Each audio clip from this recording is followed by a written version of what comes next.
Hello बच्चों, good morning. Previous lecture में हमने डिस्कशन किया था रिफ्रैक्शन के बारे में और प्रीवियस 11 लेक्चरों में हमने काफ़ी कुछ रिकवर कर रखा है।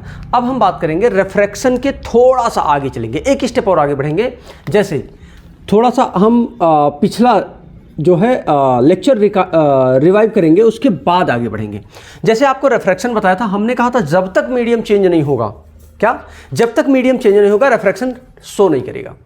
जब तक मीडियम चेंज नहीं होगा, प्रकाश जब जाती है, लाइट जब जाती है एक माध्यम से दूसरे माध्यम में जब तक नहीं जाएगी तब तक आप रिफ्रैक्शन कभी नहीं देख सकते, यानी अपवर्तन कभी नहीं देख सकते। अपवर्तन के हमने कहा था दो रूल्स होते हैं। हमने कहा था आने वाली किरणें, रिफ्रैक्ट होने वाली किरणें, मतलब कि अपवर्तित होने वाली किरणें, और अभिलंब, ये नॉर्मल, तीनों एक ही बिंदु पर और एक ही तल पर पाए जाते हैं, जो कि लॉ रिफ्लेक्शन और रिफ्रैक्शन, रिफ्लेक्शन और रिफ्रैक्शन दोनों का ये लॉ है। ठीक है ना। अब हम बात करते हैं दूसरे की। एक और हमने बताया था कि sine I by sine R equal to एक कांस्टेंट होता है, याद करिए। और हमने इसको कह दिया था कि ये क्या होता है, स्नेल का नियम होता है, स्नेल्स लॉ। एक डच साइंटिस्ट थे, साइंटिस्ट नहीं थे, मैथमेटिशियन थे। एक डच मैथमेटिशियन थे, साथ में एस्ट्रोनॉमर भी थे, एंड एस्ट्रोनॉमर। इन्होंने दिया था किसको, स्नेल नाम था इनका। इनका नाम था एक्चुअल में पूरा विलेन ब्रोड स्नेल। इन्होंने इसको दिया था। और कैसे मैथमेटिशियन थे, डच मैथमेटिशियन थे।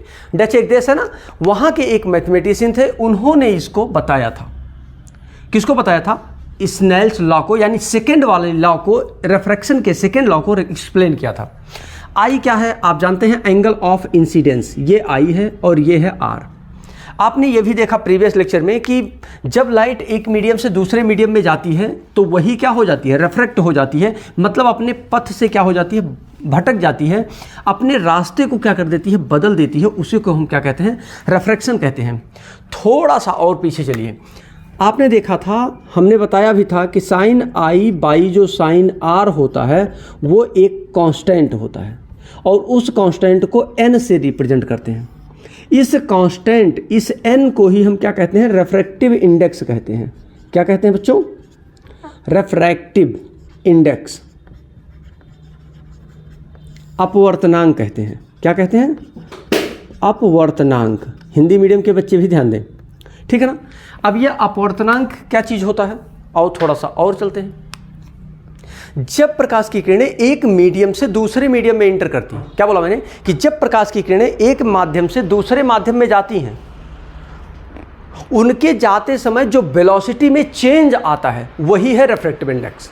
क्या बोला मैंने, कि जब प्रकाश की किरणें एक माध्यम से दूसरे माध्यम में एंटर करती हैं तो उनके वेलोसिटी में क्या आता है, चेंज आता है, वही क्या है, रिफ्रैक्टिव इंडेक्स है। लेकिन ध्यान रहे, रिफ्रैक्टिव जो इंडेक्स होता है वो एयर के रिस्पेक्ट में हमेशा निकाला जाता है। एयर से कहीं भी जा रहा हो, वो फिर वाटर में जा रहा हो तो भी चलेगा, वो अगर ग्लास में जा रहा है तो भी चलेगा, अगर वो फ्लिंट ग्लास में जा रहा है तब भी चलेगा। मतलब मेरे कहने का है कि इसका जो रिलेशन होता है वो किसके साथ होता है, एयर के साथ होता है। यानी अगर मैं आपसे बोलना चाहूँ तो मैं कह सकता हूँ कि जो रिफ्रैक्टिव इंडेक्स है, जब वो एयर से वाटर में जाए या एयर से ग्लास में जाए या फ्लिंट ग्लास ETC कहीं भी जाए, पर ध्यान रहे वो पहला माध्यम कैसा होना चाहिए, एयर। इसी को हम क्या कहते हैं, एब्सोल्यूट रिफ्रैक्टिव इंडेक्स कहते हैं। क्या कहते हैं इसको, एब्सोल्यूट रिफ्रैक्टिव इंडेक्स कहते हैं। ये चीज़ समझ में अच्छे से आनी चाहिए। अब हम थोड़ा सा, अभी हम किसी न्यूमेरिकल के थ्रू भी समझाएंगे, लेकिन थोड़ा सा वेट करना पड़ेगा इसके लिए। क्या करना पड़ेगा, थोड़ा सा वेट करना पड़ेगा। और देखो थोड़ा सा फिर से याद करा दूं, एयर में या फिर वैक्यूम में, एयर की बात करो आप या फिर किसकी बात करो, वैक्यूम की बात करो, इन दोनों जगहों पर जो वेलोसिटी ऑफ लाइट होती है वो 3 × 10⁸ मीटर पर सेकेंड ही होती है। देखो थोड़ा सा बता दूं आपको, वैक्यूम में एक्चुअल में ये ज़्यादा होती है 3 पॉइंट, लेकिन एयर में वैक्यूम में इतना माइन्यूट डिफरेंस होता है। क्या होता है? माइन्यूट डिफरेंस होने की वजह से हम इसको क्या 3 × 10⁸ मीटर पर सेकेंड ही लेते हैं। जबकि वहीं अगर मैं ग्लास की बात कर लूँ, किसकी बात कर लूँ? ग्लास की बात कर लूँ, तो ग्लास में ये होता है 2 × 10⁸ मीटर पर सेकेंड। अब देखो कितना अंतर आ गया, ये 3 है, ये 2 है, बहुत बड़ा अंतर है, बहुत बड़ा चेंज है। अगर हम थोड़ा सा और भी बात कर लें वाटर की, तो वाटर में इसकी स्पीड होती है 2.25। और एक चीज़ बता दूं, किसी किसी बुक में ये 2.26 मिलेगा तो परेशान मत होना, ठीक है ना। तो 2.25 × 10⁸ मीटर पर सेकेंड होती है। इतनी बातें समझ में अगर आ रही हैं तो आगे की चीज़ें बहुत आसान होने वाली हैं। क्या होने वाली है? बहुत आसान होने वाली है। यानी हमने क्या बताया कि एयर में स्पीड ऑफ लाइट कुछ और होती है, जब वो वाटर में जाती है तो कुछ और हो जाती है। जो इनके बीच में गैप आता है, जो चेंज आता है, क्या बोला मैंने कि जो चेंज इन वेलोसिटी, क्या बोला मैंने कि जो चेंज इन वेलोसिटी होता है उसी को हम क्या कहते हैं? रिफ्रैक्टिव इंडेक्स RI कहते हैं। उसी को रिफ्रैक्टिव इंडेक्स RI या उसी को हम N से रिप्रेजेंट करते हैं, ये भी कहते हैं। क्लियरिटी आ गई? क्लियरिटी आ गई? अगर इतनी बात क्लियर है तो मैं थोड़ा सा और आगे बढ़ूं। अब मैं एब्सोल्यूट रिफ्रैक्टिव इंडेक्स की बात करूं और उसके लिए भी कुछ फार्मूले बताना शुरू करूं। क्लियर है? क्लियर है बच्चों? ठीक है, बहुत बढ़िया। एक बार कमेंट करो, क्लियर है? जल्दी बोलो। अब हम बात करते हैं रिफ्रैक्टिव इंडेक्स की।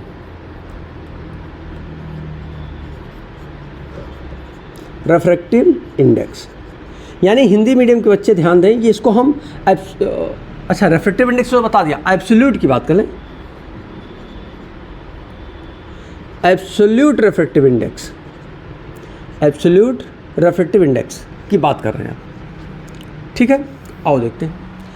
अभी मैंने बताया था, जब मैं एक्सप्लेन कर रहा था इसको, टॉपिक जरूर नहीं लिखा था मैंने, लेकिन एक्सप्लेन जरूर कर दिया था, समझा दिया था कि जो एब्सोल्यूट रिफ्रैक्टिव इंडेक्स होते हैं, क्या बोला मैंने कि जो एब्सोल्यूट रिफ्रैक्टिव इंडेक्स होते हैं, जल्दी बोलो, वो क्या होते हैं? पहला मीडियम एयर होना चाहिए, सेकंड मीडियम कुछ भी हो, क्या फ़र्क पड़ता है? ध्यान रहे, पहला मीडियम कैसा होना चाहिए? एयर होना चाहिए। और दूसरा मीडियम नीचे आपके कुछ भी हो सकता है, नीचे आपके कुछ भी हो सकता है, कुछ भी हो सकता है, ध्यान दीजिएगा। यानी कि स्नेल ने एक नियम दिया था, याद आया? sin I by sin R equal to एक कांस्टेंट लिख दिया था, और इसी कांस्टेंट को इन्होंने रिफ्रैक्टिव इंडेक्स कहा था। थोड़ी देर पहले आपने, अभी थोड़ी देर क्या 10 सेकंड पहले आपने कहा कि अगर एब्सोल्यूट रिफ्रैक्टिव इंडेक्स या रिफ्रैक्टिव इंडेक्स निकालना चाहते हैं तो क्या करो? Velocity of light in vacuum, velocity of light in vacuum. अब ध्यान रहे, बार बार मैं वैक्यूम की बात नहीं करूँगा, शॉर्ट में लिख दूँ, वैक्यूम बोले या एयर, दोनों एक ही चीज़ है, मान लेना इसको।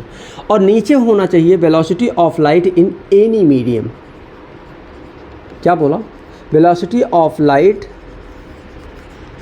ऑफ मीडियम, कोई भी मीडियम हो, इसको हम कहते हैं एब्सोल्यूट रिफ्रैक्टिव इंडेक्स। इसके लिए हम फार्मूला लिखें, एब्सोल्यूट रिफ्रैक्टिव इंडेक्स है, इसको भी हम n से ही, रिफ्रैक्टिव इंडेक्स है तो n से रिप्रेजेंट करेंगे। n equal to velocity of light in vacuum, किससे रिप्रेजेंट करते हैं? जल्दी बताओ। वेलोसिटी ऑफ लाइट, हम वैक्यूम में जो वेलोसिटी ऑफ लाइट होती है उसको किससे रिप्रेजेंट करते हैं? हमेशा के लिए याद करो, उसको c से रिप्रेजेंट करते हैं। किससे? c से रिप्रेजेंट करते हैं। और velocity of light in medium जो दिया है, मीडियम में वेलोसिटी ऑफ लाइट कोई भी मान लेते हैं।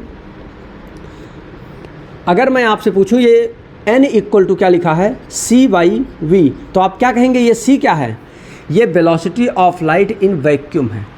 वैक्यूम की वेलोसिटी को c से रिप्रेजेंट करते हैं, इसीलिए c इक्वल टू 3 × 10⁸ मीटर पर सेकेंड भी लिखा हुआ मिल सकता है। अगर आपको याद आए E इक्वल टू mc², ये किसी का फार्मूला है, याद करो,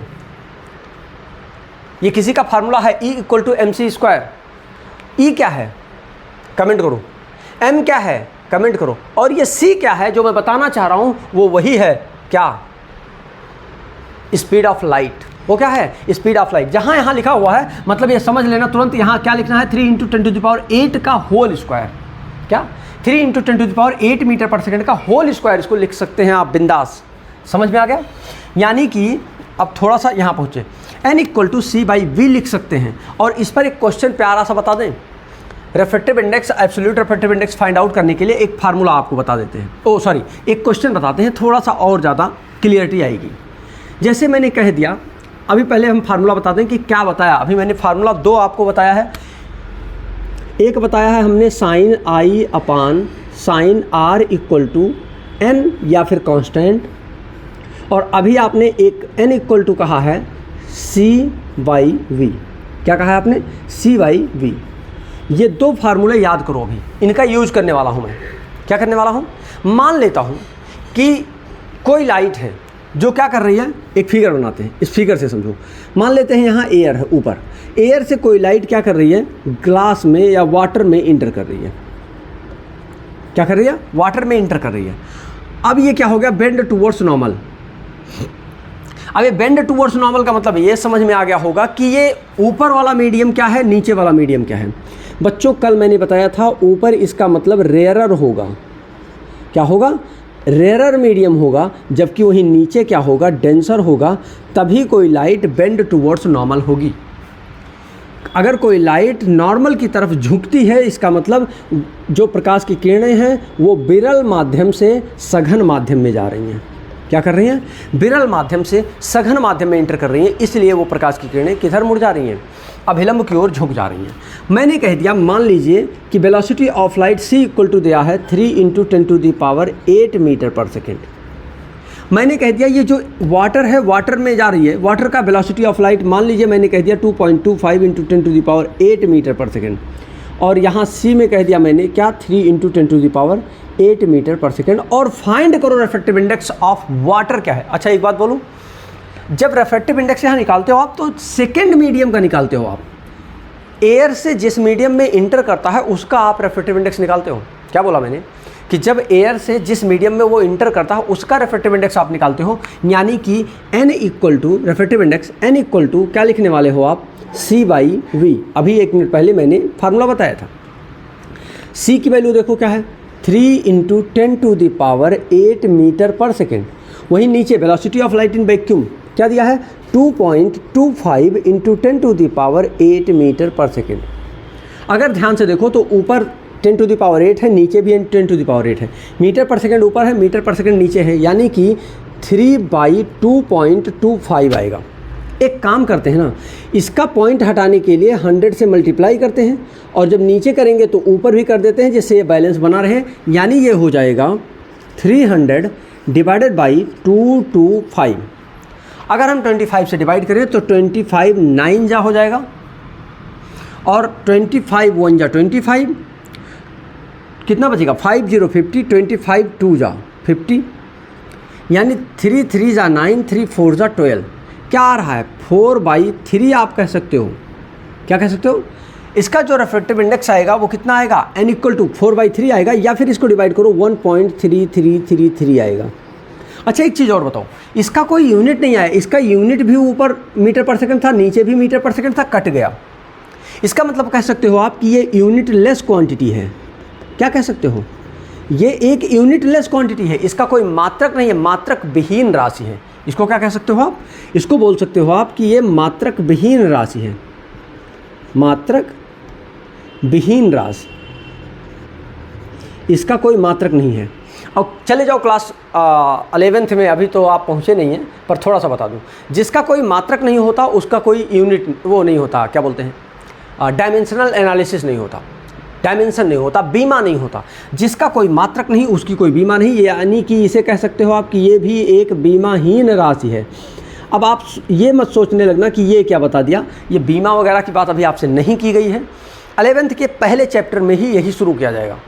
आप जितने भी फिजिकल क्वांटिटीज पढ़ते जा रहे हैं ना, उन सारी फिजिकल क्वांटिटीज़ के मात्रक वहाँ डायमेंशनल एनालिसिस आपको फाइंड आउट करने होंगे। MLT थीटा A में आएगा, ठीक है ना। पर अभी हम ऐसा कुछ बात करने वाले नहीं है, क्योंकि आपके काम की चीज़ नहीं है।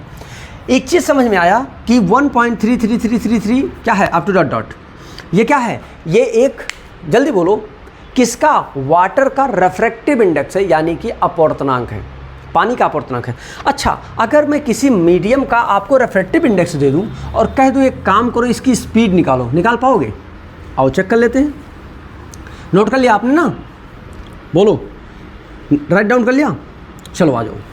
अभी मैं बात करने वाला हूं, मैंने कहा कि अगर मान लीजिए मैंने कह दिया किसी चीज़ का रिफ्रैक्टिव इंडेक्स, मान लीजिए कोई चीज़ मैं मान लूँ और किसी चीज़ का रिफ्रैक्टिव इंडेक्स बोल दूँ, मान लीजिए मैंने कहता हूँ कि कोई ले लेता हूँ बेंजीन का, मान लीजिए मैं कह देता हूँ कि बेंजीन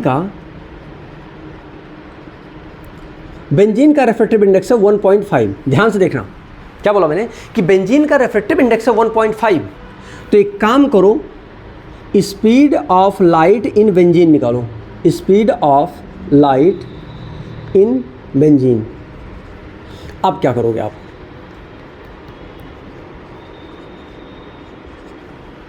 बेंजीन में प्रकाश की चाल क्या होगी? यानी ध्यान रखना फिर से, इसका मतलब ऊपर इसके एयर है और नीचे क्या है? बेंजीन है।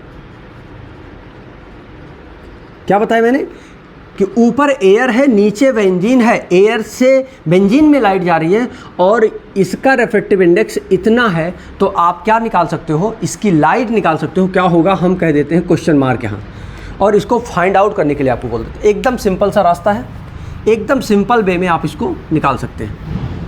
आओ बताते हैं कैसे। जैसे मान लीजिए आपने कहा है n इक्वल टू क्या होता है? c/v, है ना? अब c तो दिया, n तो दिया है और c नहीं दिया है। इन ना देने के कंडीशन में भी आपको मालूम होना चाहिए कि speed of light in vacuum होता है 3 × 10⁸ मीटर पर सेकेंड। दिया हो तब भी यही है, नहीं दिया है तब भी यही है, ठीक है ना? तो अब आपको निकालना है v की वैल्यू। एक काम करते हैं, v को ऊपर ले आते हैं और c/n कर देते हैं, ठीक है यहाँ तक। अभी एक काम करते हैं, वेलोसिटी निकालनी है तो v इक्वल टू लिख सकते हैं, c मालूम है 3 × 10⁸ मीटर पर सेकेंड डिवाइडेड बाई 1.5। क्या है? 1.5। ये एक डायमेंशनलेस क्वांटिटी है, इसलिए इसका कोई मात्रक नहीं दिया है। देखो सीधा लिखा हुआ है सर, और ये एक मात्रक विहीन राशि नहीं है, इसलिए इसका मात्रक दिया हुआ है। अब एक काम करते हैं, इसको हम एक्चुअल में इसकी वैल्यू अगर हम बात करें, इसकी वैल्यू थोड़ा सा और डाउन होता है, 1.01 भी होता है, पर हम बहुत छोटा वैल्यू ले लेंगे तो डिवाइड करना थोड़ा मुश्किल होगा, इसलिए अब हम इसको बताने वाले हैं। तो इसको डिवाइड करो, इसको क्या हो जाएगा? 1.5 2 जा 3 होता है, यानी 2 × 10⁸ मीटर पर सेकेंड। क्या आ गया? Velocity of light in benzene आ गया। क्या गया? Velocity of light in benzene. Benzene में इसकी वेलोसिटी कितनी होगी? 2 × 10⁸ मीटर पर सेकेंड। समझ में आ गया? इसका मतलब समझ में आया कि लगभग इसकी स्पीड, जो कांच की स्पीड है, कांच की स्पीड के लगभग बराबर है किसकी? बेंजीन की स्पीड। मैं कह सकता हूं इसका मतलब, हमेशा ध्यान से और थोड़ी एक बात और गहराई पे थोड़ा जाऊं, एक्चुअल में स्पीड जो होती है ना, वो हमेशा डेंसिटी के रिगार्डिंग चेंज होती है। जितना स्ट्रॉन्ग डेंसिटी होगा उतनी स्पीड डाउन होगी, जितना मिनिमम इंटेंसिटी होगा उतना ही स्पीड बढ़ती जाएगी। ध्यान रखना, इसका मतलब डेंसिटी के रिगार्डिंग आप इसको, डेंसिटी मतलब घनत्व, याद करो, डेंसिटी को रो से रिप्रेजेंट करते हैं। रो इक्वल टू कुछ आपको बताया गया था फार्मूला, हमें नहीं मालूम, ये कमेंट करके बताना है। क्लास 9th में आपने क्या पढ़ा था? याद करो, घनत्व तो पढ़ा था। तो जो क्लास 9th में आपने डेंसिटी पढ़ा था, उस डेंसिटी का फार्मूला आपको लिखना है, उसको रो से रिप्रेजेंट करते हैं, ये मैंने आपको बता दिया। इसका मतलब डेंसिटी के रिगार्डिंग इसका क्या होता है? चेंज होता है। इसका मतलब यहाँ इस सिचुएशन में मैं कह सकता हूँ कि जो ग्लास होता है, शीशा होता है, कांच होता है, कांच का और बेंजीन, इन दोनों की डेंसिटी अप्रॉक्सीमेटली मिलती जुलती है। क्या है? अप्रॉक्सीमेटली मिलती जुलती है। तो बच्चों मिलेंगे आपसे अगले लेक्चर में, लेकिन तब हम बात करेंगे रिलेटिव रिफ्रैक्टिव इंडेक्स की। किसकी बात करेंगे? Relative refractive index. अच्छा, रिलेटिव रिफ्रैक्टिव इंडेक्स क्या चीज़ होता है, हम इस पर डिस्कशन करने वाले हैं। लेकिन अगर आप चाहते हैं रिलेटिव रिफ्रैक्टिव इंडेक्स, अगर आप चाहते हैं कि मैं आपकी बराबर मदद करता रहूं और बराबर वीडियोज अपलोड करता रहूं, तो इसके लिए कुछ कंडीशन है भाई।